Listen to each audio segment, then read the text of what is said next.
Hi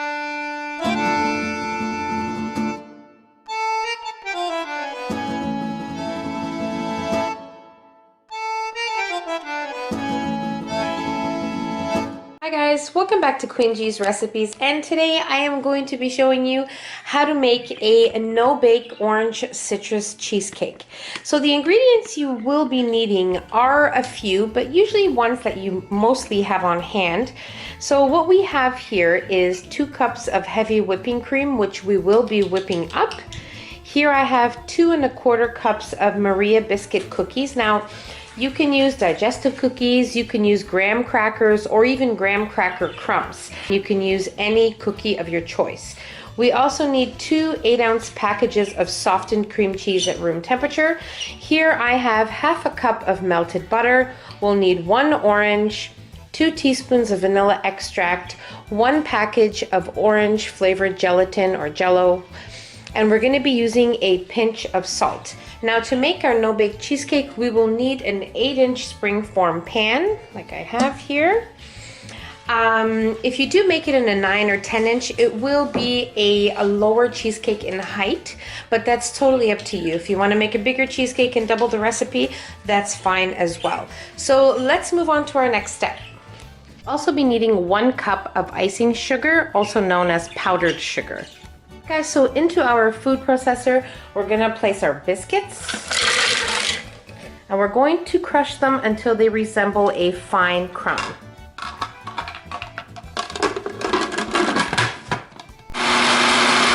So now that our mixture resembles fine crumbs, we're gonna add in our melted butter. And then we are going to mix this until we have a sand-like texture.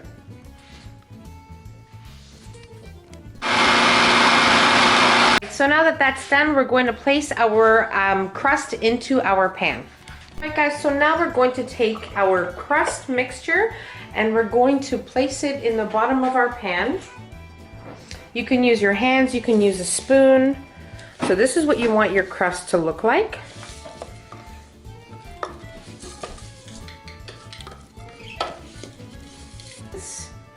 And compress it into the bottom of the pan.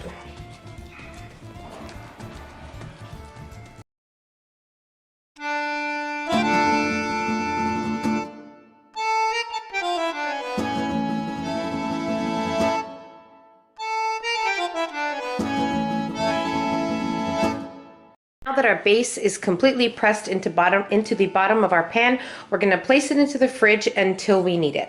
Okay, so in a bowl, we're going to mix our whipping cream for about 3 to 5 minutes until we have the soft peak consistency that we need for this recipe. I will show you when I get there.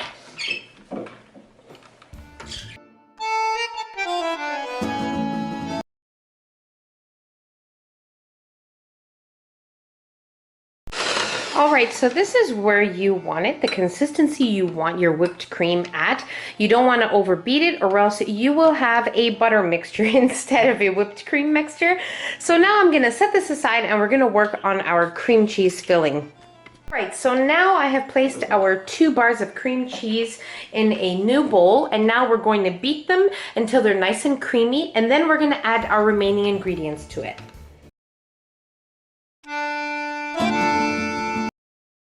Okay, so now we're going to add in our icing sugar in 2 portions. So we don't get sugar all over our kitchen. We're going to mix this gently again. We'll add in the remaining of our icing sugar and beat again until incorporated.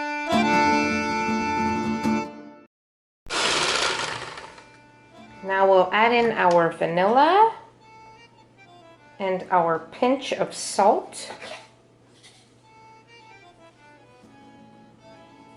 Okay, give it another quick mix.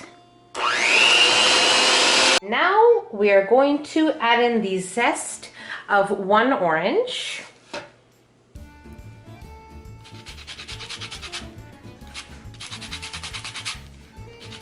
Make sure when zesting you don't zest the white part of the orange. Just like when you're zesting a lemon, you just want to get the peel, or else it will add a bitterness taste to your cheesecake, and you do not want that.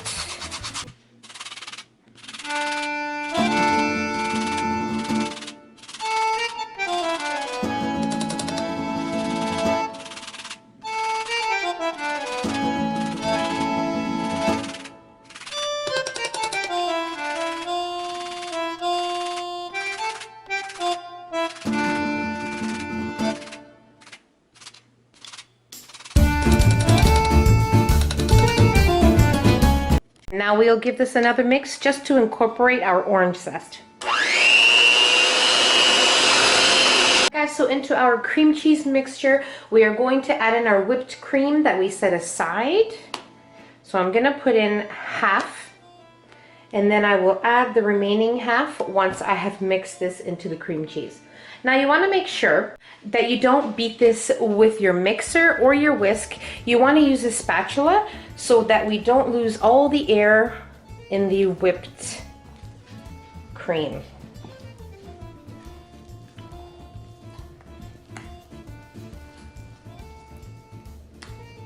Like this, you'll have a nice fluffy no-bake cheesecake.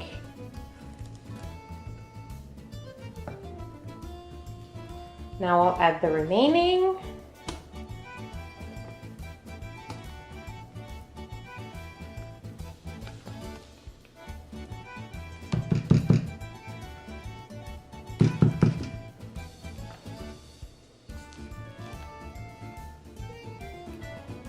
Okay guys, so I'm going to remove our crust from the fridge and we're going to place our topping on top of it. Alright guys, so we're gonna place our filling on top of our crust. I can't even tell you guys how good this tastes. Oh my goodness, it tastes so good.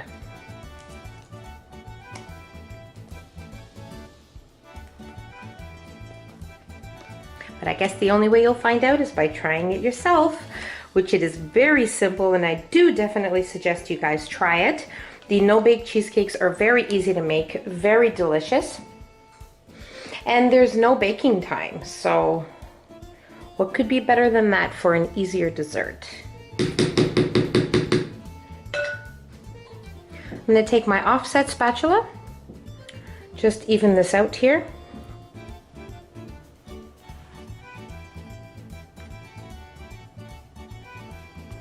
Now remember, we're gonna need some room for our orange jello topping. So, all right guys, so our cheesecake is ready to be placed in a refrigerator for about half an hour to 45 minutes. And in the meantime, we are going to work on our jello topping. All right guys, so the instructions on my jello package ask that we place 1 cup of boiling water and dissolve the jello, and then once that's done, you add in 1 cup of very cold water. Now for the jello, we're gonna have to half the recipe. So sorry, I don't mean half the recipe, I mean half the amount of water that we use in the recipe. So for example, it's asking for 1 cup of hot water and 1 cup of cold water. So I'm gonna place half a cup of hot water and half a cup of cold water. So let's move on to making our jello. If you are using a different brand that isn't the Jello brand and the instructions are different, just make sure that you half the water, hot and cold. That's all you have to do. So let's place our orange gelatin here. Now we're going to place our boiling water, and we're going to mix it gently until it is completely dissolved.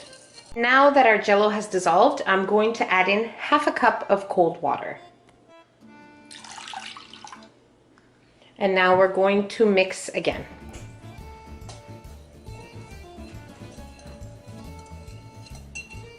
Now that our jello mixture is prepared, we're going to set it aside on our countertop at room temperature until our cheesecake is ready to be removed from our fridge. Alright guys, so my cheesecake has been in the fridge for half an hour, and now my jello has been cooling on my countertop. In the meantime, So you don't want to leave it longer than that, or else your jello will start to slowly firm up, and you don't want that. So just a tip, when you're actually making your jello, don't stir it too vigorously and cause too many bubbles, because then you'll have a lot of bubbles on the surface of your jello topping.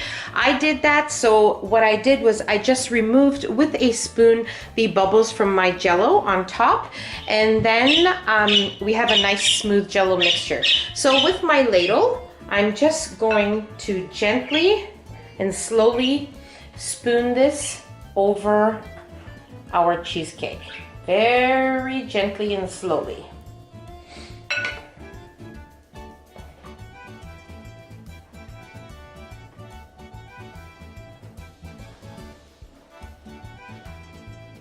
You just don't want to disturb the filling, the cheesecake filling, so you just want to gently, very gently do this. And you definitely don't want to do this when your jello is hot.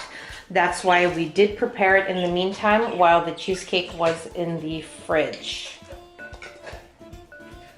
Okay guys, so now we're going to place this in our refrigerator for another 3 to 4 hours. Very cautious when picking this up and bringing it to your fridge so you don't cause any spillage or mess for your cheesecake. Alright guys, so my cheesecake was in the fridge for exactly 3 hours, maybe a little over 3 hours, 10 minutes over, give or take. So now what we're going to do is, with a butter knife or an offset spatula, we are going to gently run it around the edges.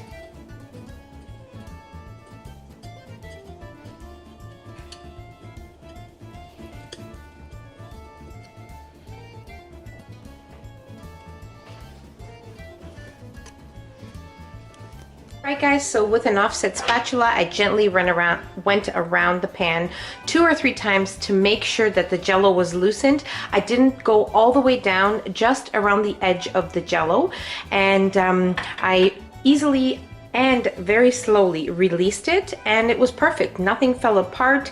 The jello is perfect consistency because we cut back on the amount of water. And now we are going to cut a slice and try it. Alright guys, so here you have it, our no-bake orange cheesecake.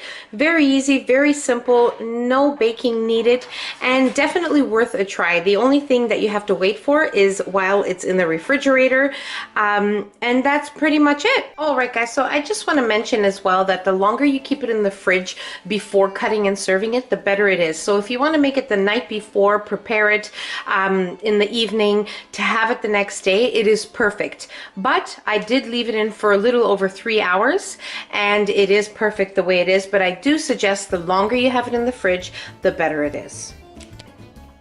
So I really hope you guys give this a try. Don't forget to subscribe if you haven't already so you can see my future videos, and don't forget to hit that notification bell and make sure that the all notifications is on so you can receive my future posts. And that's it.